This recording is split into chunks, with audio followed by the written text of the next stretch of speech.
Greetings everybody and welcome to my 7 Days to Die modding tutorial series. We are now on episode 8. In the last episode guys, we looked at how to set and add properties to vanilla items that were already existing in the XML. In the episode before that we learned how to add our own custom items and then after that we learned how to adjust vanilla ones. In this episode we're going to go through some more examples of how to add and adjust vanilla properties and do a couple of other really awesome things. So the first one I want to cover, and this is going to be the simplest one, let's go and see if we can make some items not sellable to a trader, because there's a nice little property that we can add to an item which means that it can never be sold to a trader. So for example, let's say we didn't want the character to be able to sell guns to the trader. Okay, so let's go ahead and look at an item that currently can't be sold to the trader, and then we're going to see what property that could be. So let's type in resource yucca fibers, because the yucca fibers, or the plant fibers as it appears in game, are not sellable to the trader. So here's a lot of similar things. You've got hold type, mesh file, drop mesh file, material, repair time, repair amount, stack number, fuel value, economic bundle size, and group. We know what these do. However, this one has a nice little property right here. Property name equals sellable to trader, false. Nice. So let's go and copy this, and then let's go ahead and look for a gun, right? So why don't we set it so that any guns could not be sold to a trader?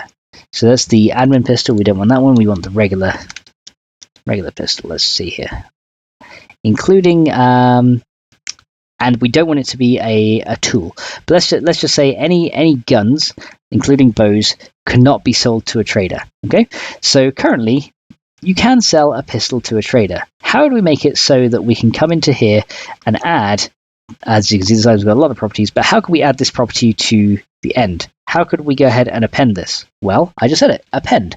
So what we're going to do is we're going to use an Append Xpath to get that property onto, first of all, we're just going to do it for the pistol, and then we're going to extend our Xpath to use all of the guns, right?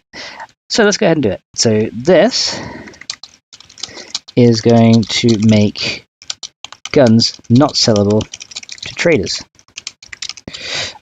Okay, so as of course I said before, we're going to need an append. So this one we're adding a whole new property, so we need the append tag here. So we're going to go Append Xpath, and we'll do our Xpath in a minute. Let's close the tag and give myself some room to work here. Okay, so how do we find the gun pistol item? So let's have a look at the hierarchy. Well, the gun pistol item, the name gun pistol, the attribute is in an item element, and this item element is inside the items plural element. So let's start from the top. We're going to go open, and we're going to say / and then items, which is the root element of the document, and then we want to find the item whose name equals gun pistol. All right, awesome. So now we can go ahead and add a new property. So quite simply, all we need to do is go ahead and add property name equals sellable to trader, value equals false, and lo and behold, the pistol is no longer going to be sellable to the trader. So how would we do this for the other guns? So what we could do is, if we wanted to do it, say for the hunting rifle, we could go property name equals gun hunting rifle, and we could go ahead and do that. And as you can see, we could add that property to the hunting rifle, and we could do it one gun at a time. So if we wanted to do it for the pistol, we could. We could do it for the 4.4 Magnum if we wanted. There's the SMG. Where's the hunting rifle? I don't know. So yeah, we could do this for all of the, so there's the hunting rifle, so we could do it for that one. But as you can see, doing this will be rather long-winded, right? So why don't we try and find a better way to do it? Well, all the guns in the game, at least in vanilla, start with the word gun. How cool. So, just like we did before with the starts with example, to pick out everything that starts with a certain word, we can do exactly the same here. So, what we could do is, I'm going to comment these guys out right here, and we're going to say those two XPaths, or those XPaths, this is the faster way. This is the faster way, and we're going to do this. So instead of saying looking at a direct name attribute lookup, we're going to go ahead and just see if the name attribute starts with gun. So let's go ahead and remove this completely. And inside the square brackets, we're going to use the starts with function. So starts with, then we're going to go open it and say name. and then gun. And of course I had to put gun into the brackets right there. Now, there's a couple of problems right here. The current one that starts with the name of gun will also cover the nail gun, right? So the gun tool nail gun, let's see. So I type in gun tool, you'll see that the nail gun is also included. So we don't want it to start with gun tool. Okay, so we're going to go ahead and do this one. So how do we make it so that we find ones that start with gun but don't start with gun tool? Well, we're going to pretty much type it as it reads. So we're going to say the item who starts with a name attribute of gun and does not, and open brackets, and it does not start with, open another bracket, a name attribute of gun tool. So what this is going to do is it's going to say, okay, does it start with gun? And it'll find the nail gun, and it'll go, okay, so when it comes here, it's going to say, it'll come in here first, and it'll say, okay, does this start with the name gun? No. Then it says, does this start with the name gun? Yes. Good. Does it start with the name gun tool? No. Or does it start with the name gun tool? Yes. But I don't want that. So this is actually not valid anymore. So then it will skip over this one. Now there's one other problem. As you guys might have seen, if I go ahead and copy this guy, gun tool nail gun, and press enter one more time, you might see that schematics also get included as well. Now, there is in XPath 2 an ends with function, but in XPath 1, which vanilla uses, it's not currently possible to use that function. However, there is another function to see whether a string, like this piece of text here, contains a value.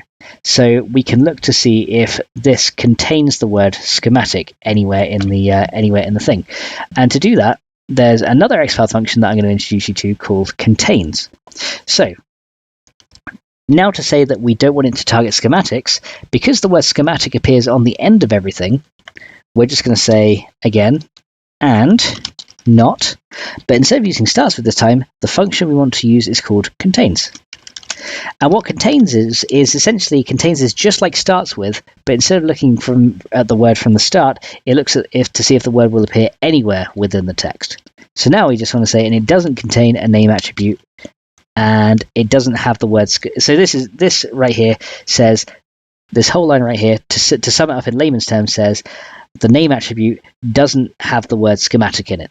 That's pretty much what this means.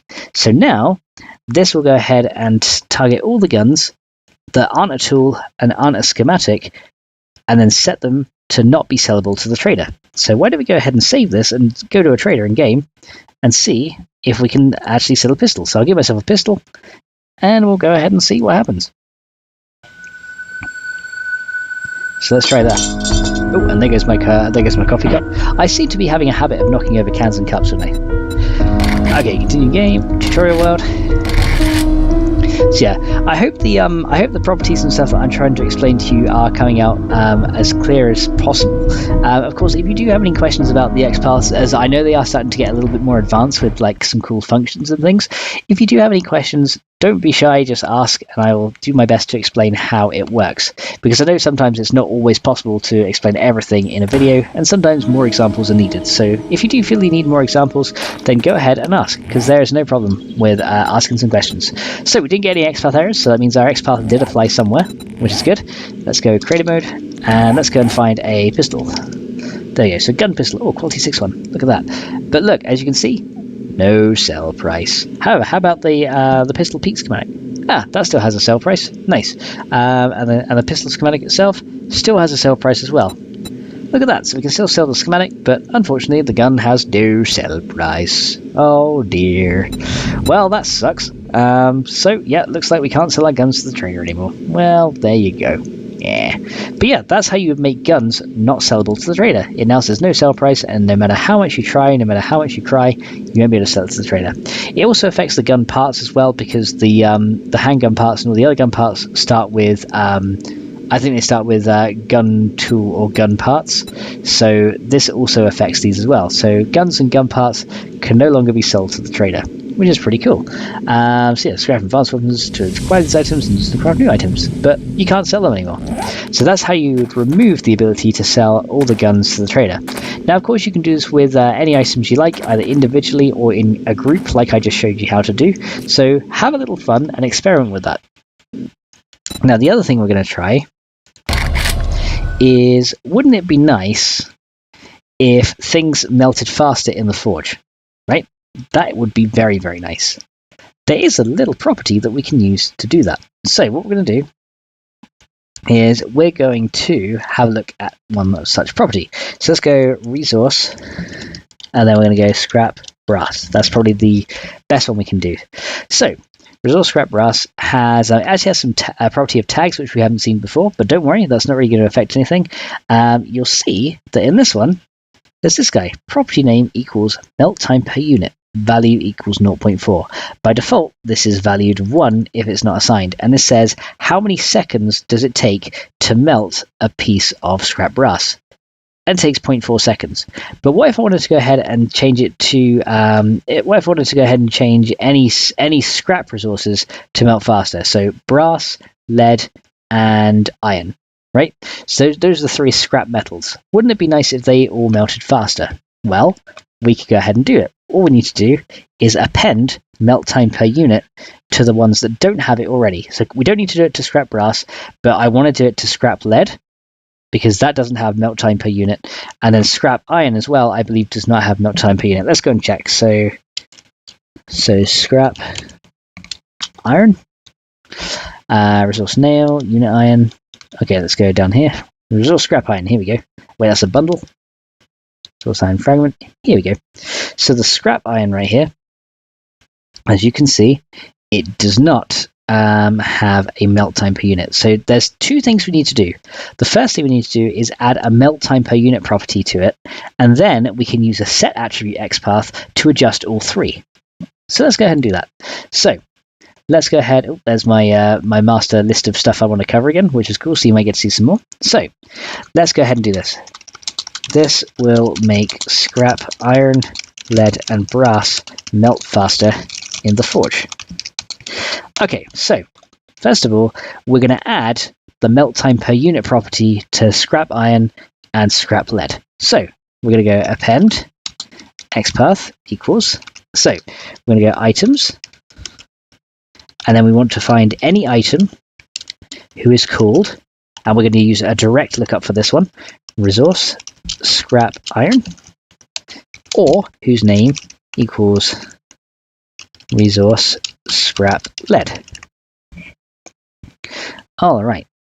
So now we've gone ahead and done that, because there's only 2 of them, so we don't need to be like super widespread on this one. Now what we need to do is go and paste that property into here. So we're going to go, not schematic, we're going to go property name equals melt time per unit, and then value equals, and let's say 0.4 to match the scrap brass. Now, remember I said before that the order of XPath thing is important. Now that we've done this, when we do a future XPath to look up all the stuff that has a melt time per unit, this means that because we've assigned it here, if we do the XPath down here, it will also include scrap iron and scrap lead. So what we want to do now is find all the scrap resources. Well, actually, why don't we find every resource now that has a melt time per unit and set it to, I don't know, 0.1. Why don't we do that? So what we could do here is go append Xpath, and then what we want to do is we want to look at we want to go to items, and we want to go into any item, but this time we don't want to specify the name of an item. We're going to go down another level straight away, and then we want to look for a property whose name equals melt time per unit. Okay, right, now currently I've got this as an append. That's my bad. I needed to use a set attribute here. Okay, so now we're going to set attribute time. So then, because we've got a set attribute, we need a name parameter as well. Okay, and then close that there. Now, the name of the property or the name of the attribute that we want to set is the value. Okay, so essentially what this is doing now is it's saying, find me any item that has a property name of melt time per unit. And then we want to set the attribute value. And then we're going to set it to 0.1. So what this means now is that 10 brass, 10 lead, and 10 iron will melt per second. Now, if I was to do this XPath up here, above this one, if I was to do it above this append, what would happen is my scrap iron and scrap lead would still have a 0.4 melt time instead of a 0.1, because when I do the XPath down here, it will include scrap iron and scrap lead because they now have a melt time per unit property. But if I did it up here, at this point, they didn't have that property. So I'd be essentially be changing everything first, then assigning this after. So the order in which you do it is very important. But let's go ahead now and go into game and see what this does.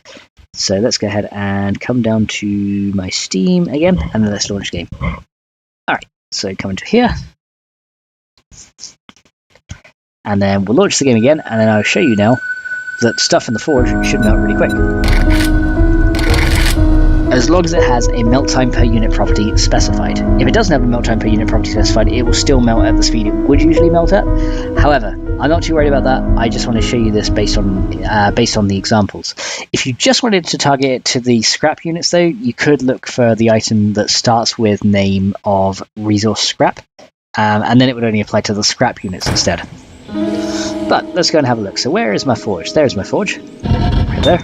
So now what we should find is if I put iron in here, and of course we can now use these stones as fuel. I can go and turn this on, and you should see that this stuff melts super quick. Look at that. So iron and stuff now melts in that forge really nice and quick. So let me go and show you that it works for lead and brass as well. So let's go to lead, and let's get the scrap lead here. And let's go to the brass, and let's get the scrap brass right there.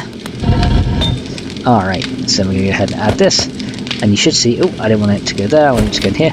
You should see now that the lead and the brass melts amazingly fast. Look at that. So already we're like up to 50, 60, 70, 80, 90, 100. See, so this stuff now melts super quick. If I put the anvil in there, it'll go even faster. Or the advanced bellows, sorry. If I put one of those in there, it'll go like even faster, which would be amazing. But as you can see now, all these resources now melt a ton faster in the forge, which is really neat. So that's how you go ahead and make things melt faster in the forge. So what I'm going to do is I'm going to come out of game real quick, and I'll just show you that if you just wanted to target the the 3 resources individually, just the scrap ones, what you could do instead is, instead of doing this one, the other XPath you could use, which I'm going to just put in a comment here, would be items, and then item starts with name, and then resource scrap,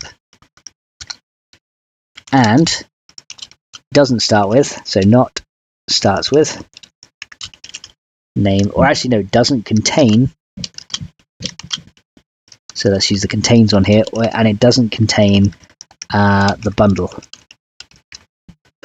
So because otherwise it would target the bundle as well.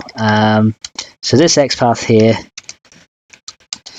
if you only want it to target the scrap metal resources instead of everything with a melt time property, use this one instead. So yeah, so instead of using this one, you could go ahead and use this one. So it's completely up to you what you would like to use, but that is how you would make it so that forging stuff could go a little bit faster, which is really cool. So once again, guys, I've now shown you another way to add and set some attributes and elements with XPath. And these are, as I said, slightly more realistic things that you might want to do. So you might want to make things melt faster, or you might want to go ahead and do some other nice things as well. So yeah, if you wanted to make guns not sellable, for example, you can do this with any item. So any item that is sellable to the trader, you can set it to false. You can make everything not sellable to the trader if you really wanted to, which is pretty cool. But you could do this with any item that you wanted to. So yeah, essentially, if you kind of got all this down and you're following along with the XPath, then you should be ready to make some pretty radical changes to the items XML file, which is really good. So I think, guys, we're at a pretty good point to go ahead and end off the episode. In the next episode, we're going to look at removing elements and attributes from the items as well. So currently we've been looking at adding and setting them.